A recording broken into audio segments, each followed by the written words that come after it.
Okay, we're live. Hello, it's Bill, the knee pain guru. Today is Wednesday, January 5th, 2022.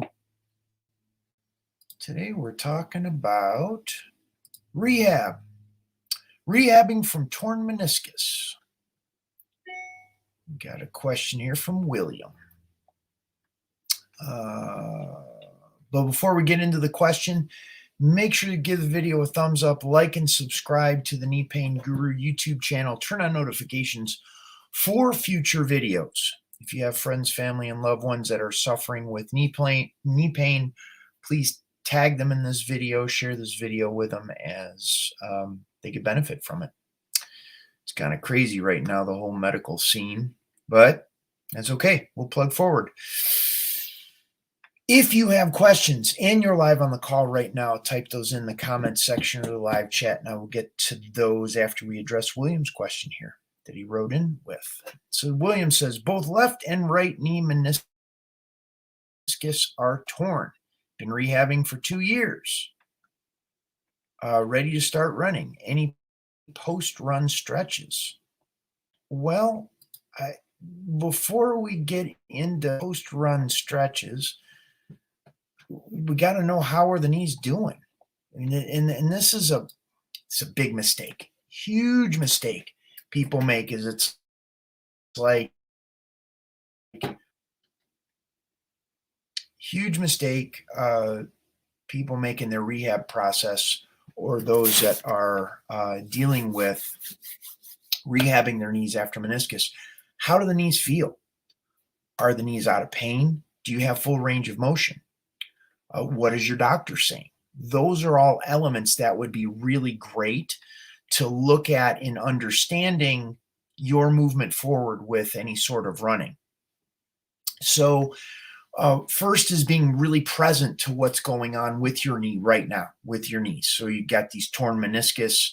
Do they still catch? Is there any pain? Looking at that, understanding where you're at.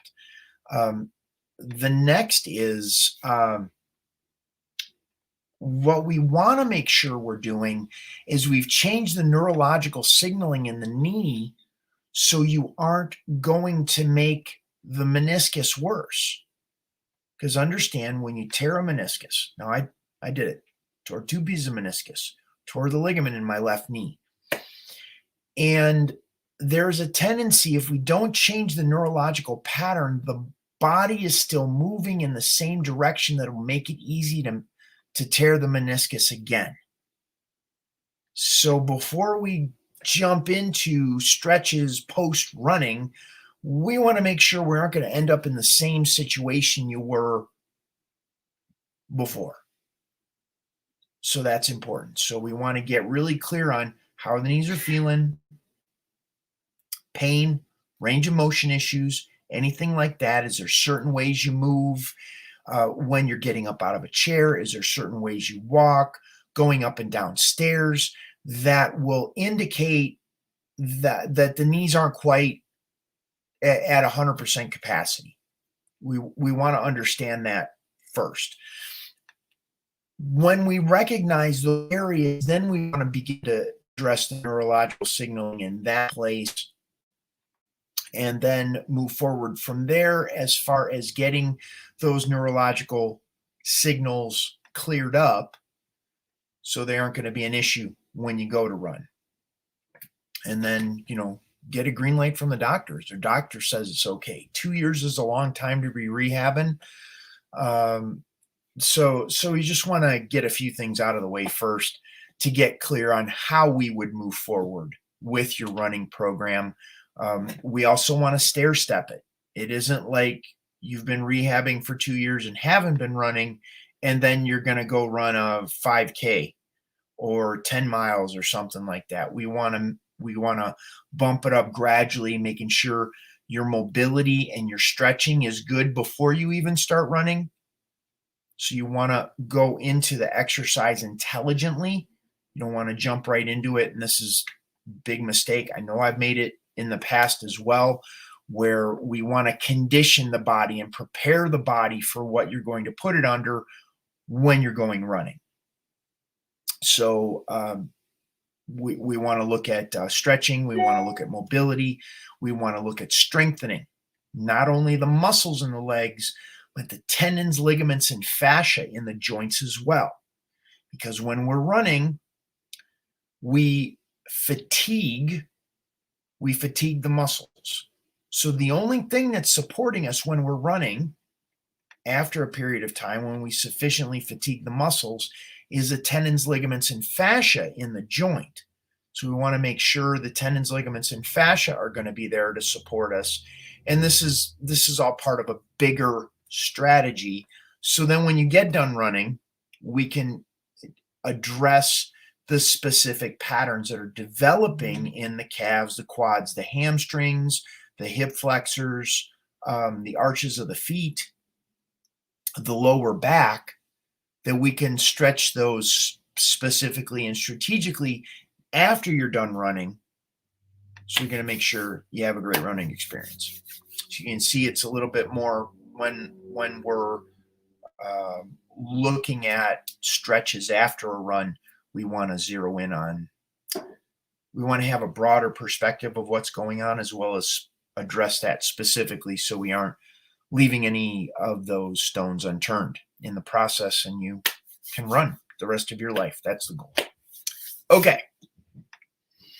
Sean writes, thank you for your question, Sean. 8 weeks post-op for patella tendon rupture. Getting well with rehab, and the knee is slowly bending, still very stiff, but coming along. Can I expect to get full range of motion in the knee, or will it always be restricted in the future? And Sean, this ties right into the changing the neurological signaling in the knee. The range of motion is directly connected to the neurological signaling in the knee, in the leg, in the body. Now, what am I talking about? Rehab will get the body so far. Rehab is focusing primarily on muscles. When I'm talking about neurological signaling, I'm talking about the signal sent from the nervous system to the muscles, to the tendons, to the ligaments, to the fluid, to the fascia in the body that tells the body it's safe or not to have the full range of motion back again. This is hugely important, why so many people get stuck with limited range of motion and pain after, the patella tendon rupture, what you were dealing with. You have the injury, you have the surgery, you have the physical therapy afterwards, and that is all an important process. But there is a white elephant in the room, so to speak, something that's not being addressed, not being talked about, not being understood by the conventional medical model, and that is how the trauma that affects the neurological signaling from the initial patella tendon rupture that needs to be addressed in order to regain the full range of motion in the knee again, in order to make sure the knee feels normal when you extend it and bend it, that it doesn't kind of feel a little not quite right. And when we start addressing the neurology by creating comfort in the knee joint, by working with the intrinsic movement of the joint, intrinsic movement, different in gross motor movement. Gross motor movement is the knee extends, the knee bends. Gross motor movement. Intrinsic movement is slight twisting, slight side to side, slight forward and back, slight apart and together, and slight tilting of the joint that the joint binds down on in these intrinsic movements that restrict the full range of motion, gross motor movement of the knee. So until we start addressing these tiny intrinsic movements and release the neurological tension patterns in those tiny little intrinsic movements, it's difficult to get the full range of motion back in the knee, the stiffness worked out of the joint. You kind of get the idea. We have to kind of clean up in the corners, so to speak, in order for the knee joint to work like we'd like it to. Now, I will talk pre-patellar tendon rupture as well, Sean, because there was a tension pattern going on in the body, the knee, the leg, from the head to the feet, that caused the patella tendon to rupture. So the patella tendon doesn't rupture in a vacuum. And this tension pattern that was going on from your head to your feet that led to the weakest link in that series of tension, the patella tendon rupture, to go at that point, we need to address that tension pattern as well. Because no matter what you do moving forward from here, that neurological tension pattern that still exists in your body needs to be addressed. Otherwise, the patella tendon is always going to feel like the weakest link. Anyhow, if that's making sense, give the video a thumbs up, like and subscribe to the channel, turn on notifications for future videos. I forgot to share this with you. The link to my complimentary knee club. It's Knee Club Lite. So I got a group coaching program. I work with clients online all around the world to help them with their knee pain, range of motion, whatever they're dealing with. And I have a complimentary version of that Knee Club membership. I call it Knee Club Lite, and it's working with, well, you see how I work with the clients that I work with around the world.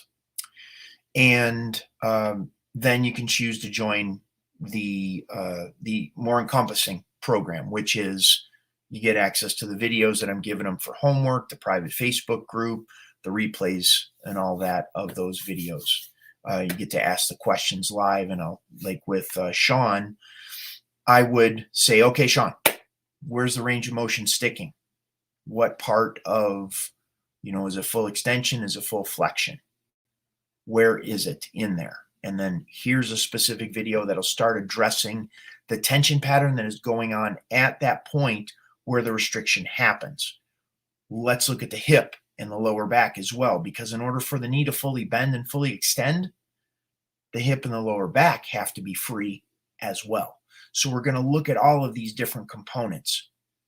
How does the leg that you injured affect the other leg? The tension that the body has to compensate for because of the patella tendon rupture. So how do we look at all of those elements in the context of what's going on in your body, what's going on in your life? How can we give you the tools and support that you need to make sure your body continues to heal and you get full range of motion back without restriction, with no pain, and just make sure everything's good? Because if you want to run, whatever you want to do, you want to make sure that happens and you enjoy your life, because that's ultimately what our body's there, is that we enjoy being in our bodies. We enjoy exercising.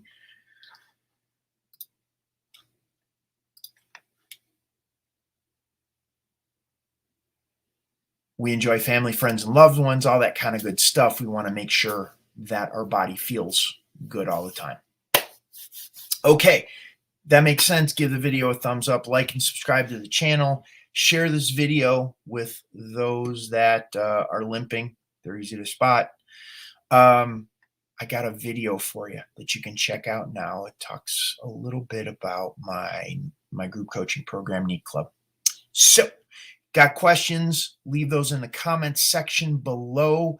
If we see them on the replays of this, because I read all the questions and we use those for future videos. So that's how this works. Okay, I'm going to play that video for you just after this. Thank you so much for being here. Bill Paravano, the knee pain guru. Enjoy the rest of your day.